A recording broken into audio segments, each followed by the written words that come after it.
देखिए, कई लोगों के मन में ये भ्रम है कि हम पप्पू यादव जी के साथ लाइव डिबेट में आए हैं, तो उन्होंने हमें फंड दिया होगा या सहयोग किया है।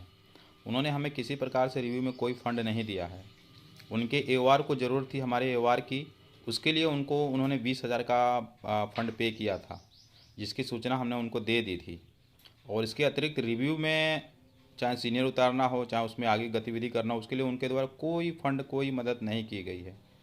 और कई तरह से लोग हमसे बार बार व्हाट्सअप पे या ग्रुपों में पूछ रहे हैं कि आप उनके साथ लगातार आ रहे थे, तो आपको वो मदद क्यों नहीं कर रहे हैं।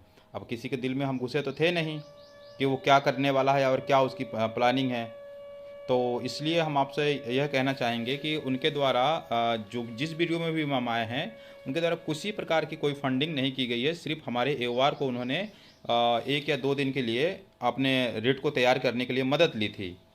और इसको कुछ लोगों ने, हमारे साथ के जो लोग थे मनदीप सर के साथ मीटिंग में, उन्होंने देखा भी होगा कि इनके एओआर ने हमारे एओआर से ऑनलाइन बात की थी, सब लोग ने भी देखा था जी।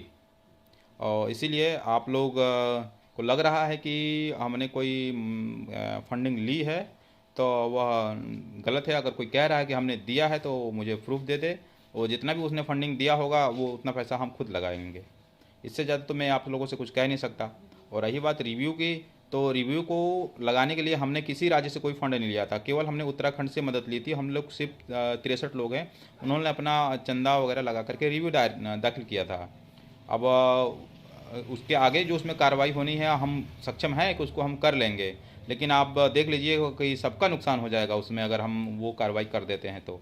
इसीलिए वकील साहब ने जो सलाह दी कल, हमें उसको करना है, और उसको करने के लिए काफ़ी मात्रा में फ़ंड की ज़रूरत है। अगर आप लोगों को मेरी बातों पर यकीन नहीं है तो आपकी जैसी इच्छा वैसे कीजिए। फिर हम लोग भी अपना कदम उठाने के लिए फिर बाध्य होंगे। फिर मत कहिएगा कि उत्तराखंड वालों ने पूरे देश का नुकसान कर दिया। Thank you.